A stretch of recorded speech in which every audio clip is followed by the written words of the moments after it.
السلام علیکم جی. وعلیکم میرا سب سے پہلے تو آپ کا بہت بہت شکریہ، اور لارڈ نذیر صاحب سے کو میرا بہت بہت سلام اور بہت بہت پیار. یہ میرے ایک بہت اچھے بڑے بھائی ہیں جی، اور اللہ تعالیٰ ان کو لمبی عمر دے. آمین آمین. تو نذیر صاحب میرے آپ سے ایک گزارش ہے جی سر کہ آپ جناب یہاں جو پاکستانی لوگ ہیں ان سے، کیونکہ آپ ایک ماشاءاللہ ہمارے سب سے بڑے لیڈر ہیں یہاں پہ، مسلمان لیڈر بھی ہیں اور پاکستانی بھی، تو یہاں جتنے بھی ہیں دیکھیں آپ کو زیادہ مجھ سے زیادہ پتہ ہے کہ ہم بہت زیادہ گروپوں میں، پہلے تو ہم سیاسی پارٹی میں تقسیم ہیں، پھر اس کے بعد ہم مذہبی گروپوں میں تقسیم ہیں، اس کے بعد ہم لسانی گروپوں میں تقسیم ہیں.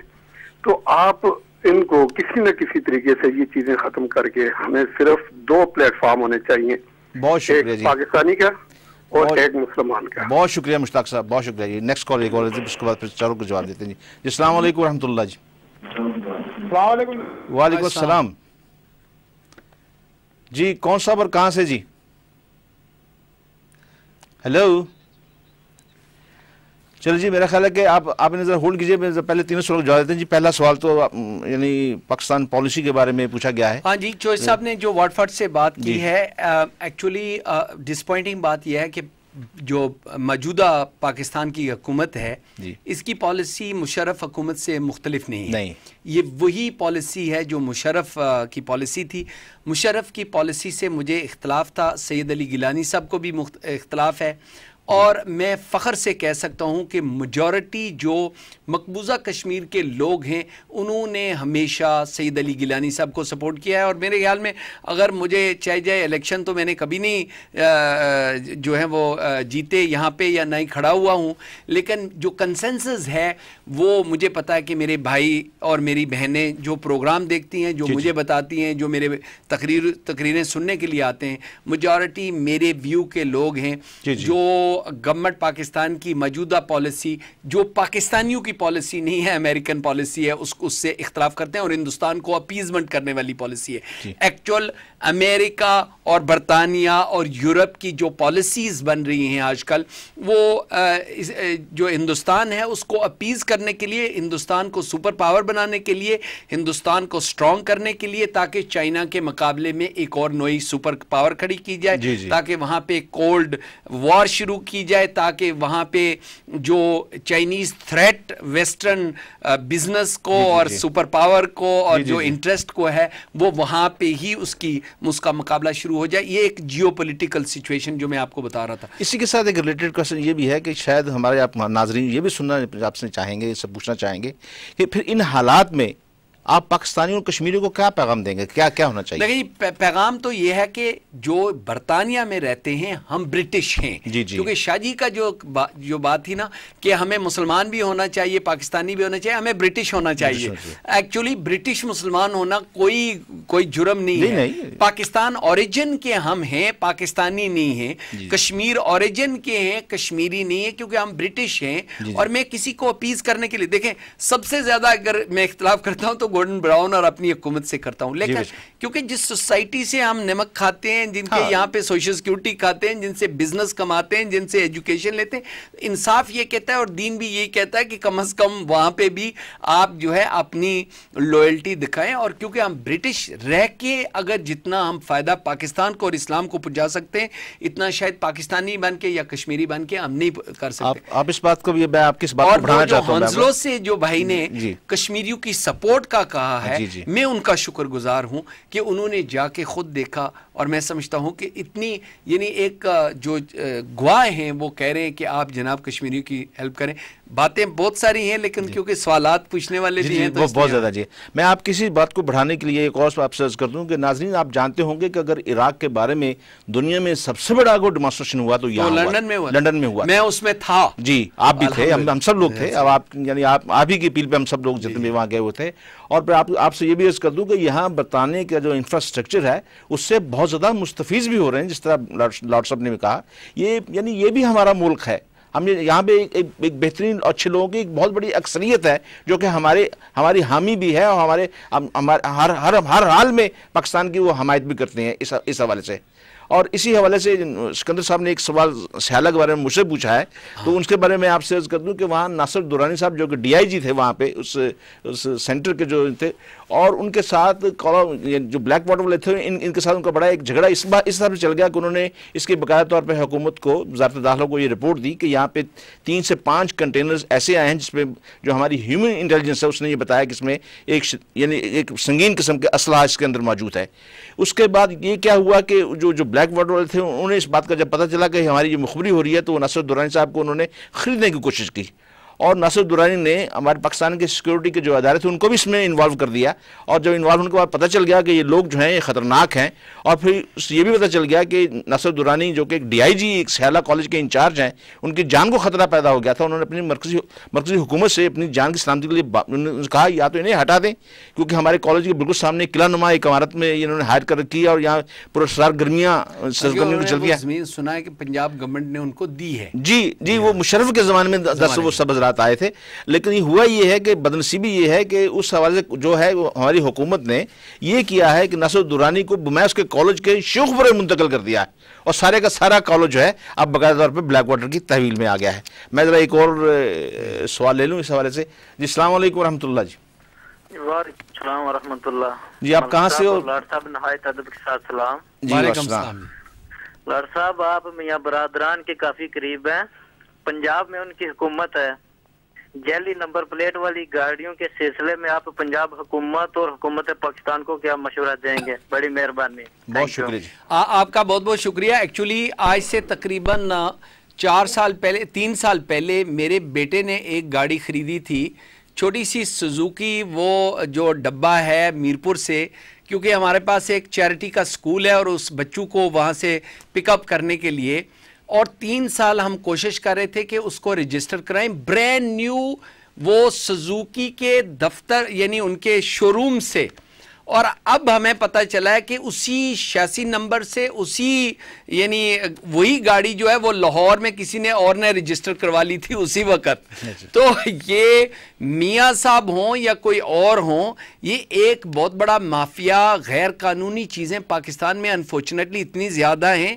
ایکچولی یہ جو پرسیپشن ہے کہ میں میاں صاحب کے قریب ہوں، میں کہنا نہیں چاہتا تھا لیکن یہ کہہ دیتا ہوں کہ یہاں پہ جو وہ انڈیا کے بڑے ایکٹر ہیں پرانے، میں نام ان کا بھول گیا ہوں، وہ پچھلے دنوں میں یہاں پہ آئے ہوئے تھے، تو میاں نواز شریف بھی یہاں پہ تشریف لائے تھے، اور میاں صاحب سے میں نے اپوائنٹمنٹ مانگی تھی ایکچولی گلگت بلتستان کے حوالے سے بات کرنے کے لیے۔ میرے لیے ان کے پاس ٹائم نہیں تھا، اور وہ جو فلم ایکٹر ہیں ان کے ساتھ انہوں نے ڈنر بھی کھایا تھا اور آفٹرنون ٹی بھی پی تھی۔ اچھا جی، اسی دن۔ چلیے جی ماشاءاللہ، ابھی اور ڈگ آؤٹ کریں گے، ایک اور سوال ہے اس کے بارے میں بات کر لیتے ہیں۔ جی السلام علیکم۔ جی السلام علیکم ملک صاحب اور لارڈ نذیر صاحب، السلام علیکم ورحمۃ اللہ۔ وعلیکم السلام ورحمۃ اللہ۔ اکرم درانی بول رہا ہوں ڈنمارک سے۔ جی درانی صاحب، میں کچھ ادب کے ساتھ لارڈ نذیر صاحب سے کچھ اختلاف کروں گا۔ جی اس کی وجہ یہ ہے کہ پیپلز پارٹی کی دور حکومت ابھی بھی آپ دیکھ لیجئے کہ کیا کس طرح، میرے اپنے خیال میں تو یہ سارے ایجنٹ ہیں سی آئی اے کے۔ اللہ اکبر۔ دور حکومت جو تھی بھٹو صاحب کی، وہ ٹھیک ہے کہ انہوں نے قادیانی مسئلہ حل کیا ہے، لیکن وہ قادیانی مسئلہ میں اس زمانے میں پاکستانی تھا، اتنا پریشر تھا ان کی طرف سے، مسلمانوں کی طرف سے، پوری قوم کا، کہ ان کو کرنا پڑا۔ جی تیسری چیز جو میں آپ سے بات کرنا تھا، ہر آدمی جو کسی بھی اس میں قتل ہو جائے یا مارا جائے، اس کو آپ شہید کا نام کیوں دیتے ہیں؟ شہادت تو وہ ہے کہ جو اللہ تعالیٰ کے راستے پہ چل کے آدمی کو قربانی ہے، تو وہ شہادت ہے۔ بھٹو صاحب کے اوپر جو الزام تھا وہ سچ تھا یا جھوٹ تھا، اس سزا سے، اس سے شہادت کا کوئی تعلق نہیں۔ ان کے اپنی زبان سے علماء کرام کے متعلق کیا، اور انہوں نے اس وقت کہتے تھے کہ میں تھوڑی سی پی لیتا ہوں، حلوہ تو نہیں کھاتا۔ دوسرے بے نظیر صحابہ نے خود ٹیلی ویژن کے انٹرویو میں قرآن شریف سے متعلق اور حضور صلی اللہ علیہ وسلم کی احادیث کے متعلق یہ کہا کہ یہ فیری ٹیلز ہیں۔ اب یہ بتائیے کہ ان کو شہادت کا کہنے سے ہماری جواب دہی نہیں ہوگی قرآن شریف آخرت میں؟ میرے خیال میں کوئی اور سوال کریں، کیونکہ یہ آپ کی اپینین ہے، اور میرے خیال میں کیونکہ میں پیپلز پارٹی کا آدمی نہیں ہوں، لیکن جو آدمی فوت ہو گیا ہے، شہید ہو گیا ہے، ان کے بارے میں دیکھیں، آپ میرے بارے میں بات کریں، آپ اپنے ریٹائرڈ جنرل مشرف کے بارے میں بات کریں، آپ کسی اور لیڈر کے بارے میں بات کریں، میں آپ سے بات کرتا ہوں، لیکن جو آدمی یہاں دنیا میں نہیں ہے میرے خیال میں ایسی بات نہ کریں۔ ایک اور سوال لے لیجیے، مطلب ٹھیک ہے جی، آپ جائیں اور کسی اور سے بات کریں۔ لیکن جب تاریخی شخصیت کوئی ہوتی ہے تو اس کے لیے پھر اس کا پورا جو آپ صحابہ کرام کو دیکھ لیں، ہمارے پیغمبروں کو دیکھ لیں، بڑے بڑے لیڈرز کو دیکھ لیں، ان کی ہر چیز جو ہے وہ عوام کو پتہ ہوتی ہے کہ یہ ان کی طرز زندگی کیسی رہی۔ میں معذرت، بہت شکریہ دورانی صاحب جی، بہت شکریہ جی۔ نیکسٹ کال لے لیتے ہیں۔ السلام علیکم ورحمۃ اللہ جی۔ ہیلو یہ ملائیں گے آپ پروگرام؟ جی جی جی، میں آپ آن ایئر ہیں، آپ سوال کیجیے، آپ اپنا نام بتائیے، سوال کیجیے۔ سلطان محمود سوئنم سے۔ جی سلطان محمود صاحب جی۔ جی میرا یہ سوال ہے جی فرمائیے جی، کہ یہ جو ہمارے سیاستدان ہیں، سو کالڈ سیاستدان ہے تو ایک قسم کے ڈکٹیٹر ہے، کیونکہ یہ 6 پارٹیاں ہیں وہاں پہ جو کہ آتے جاتے رہتے ہیں۔ میرا سوال یہ ہے کہ انہوں نے جو ملک کی قومی خزانے سے جو پیسہ لوٹا ہوا ہے جی، اور وہ پیسہ منی لانڈرنگ کے ذریعے اس ملک میں لے کے آئے ہوئے ہیں جی، کیا اس میں لارڈ نذیر صاحب ان کے خلاف یا کچھ کر سکتے ہیں کہ وہ پیسہ واپس، کیونکہ غریب لوگوں کا پیسہ ہے اور بڑی مشکلوں سے کما کے وہاں پہ بھیجا ہے۔ میرے والد صاحب یہاں پہ سن 60 میں آئے تھے، میں ہوں، میری تیسری جنریشن ہے، ہم دبا کے کما کے پیسہ واپس بھیجتے ہیں، وہی پیسہ وہ وہاں پہ نوٹ کیا نام کاغذ ڈال کے لمبے نوٹ ہمارے وہاں پہ پیچھے والوں کو حوالے کرتے ہیں اور اصل رقم پھر لے کے اس ملک میں آ جاتے ہیں۔ بہت شکریہ سلطان محمود صاحب۔ سلطان محمود صاحب کا جو سوال ہے جی، کم از کم 2 لیڈر جو بڑے ہیں ان کی فائل جو ہے وہ میں نے ہوم آفس اور اسکاٹ لینڈ یارڈ کے سر سٹیونز جو ہیں میٹروپولیٹن پولیس کے چیف جو ہیں، ان کو بھی میں نے بھیجی ہوئی ہے، اور میں نے ہوم آفس کو بھی لکھا ہوا ہے۔ کسی کے پاس اگر کوئی بھی ایویڈنس ہو، پرسیپشنز تو بہت ہیں، NRO بھی جو ہے وہ ہوا تھا، پھر وہ کیسز جو ہیں وہ ودرو ہو جاتے ہیں۔ پرابلم یہ ہے کہ پاکستان سے ایویڈنس نہیں ملتا، ایلیگیشنز بہت آتی ہیں، اور پیسے واقعہ جو ہیں وہ وہاں سے غائب ہوئے ہیں، پیسے واقعہ وہاں سے ٹرانسفر ہوتے ہیں، منی لانڈرنگ بھی ہے، برائبری کا پیسہ بھی ہے، اللیگل پیسہ بھی ہے، ڈرگ کا پیسہ بھی یہاں پہ آیا ہوا ہے۔ بہت سارے ایسے جناب سینیٹر یہاں پہ لنڈن میں، ایک سینیٹر صاحب بلکہ کئی اور بھی ہیں جن کے کئی ملینز، 100 ملین سے زیادہ تو ان کی پراپرٹی ہے۔